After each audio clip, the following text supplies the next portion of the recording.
वाचन चळवळ शाळेत राबवा, ग्रंथालये तेथे हलवा.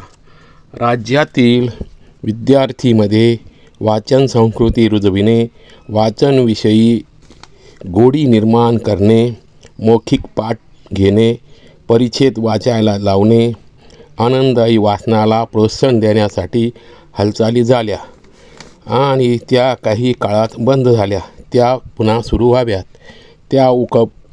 हा उपक्रम राज्यात यशस्वी होण्यासाठी राज्यातील शासनमान्य सार्वजनिक ग्रंथालयांनी आपल्या गावातील ज्या गावी ग्रंथालय नाही त्या गावी जाऊन, तेथे शासनमान्य ग्रंथालय नाही त्या गावी जाऊन आपल्या ग्रंथालयातील ग्रंथ उपलब्ध करून द्यावेत. तसे शाळेत आठवड्यातून या वाचन उपक्रम प्राधान्य देण्यात यावे.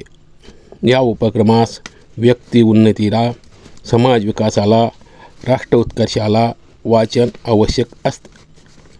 वाचन हे महत्त्वाचे मूलभूत कौशल्य आहे. ते जोपासले जावे आणि ते जोपासले जाणे गरजेचे वाटते.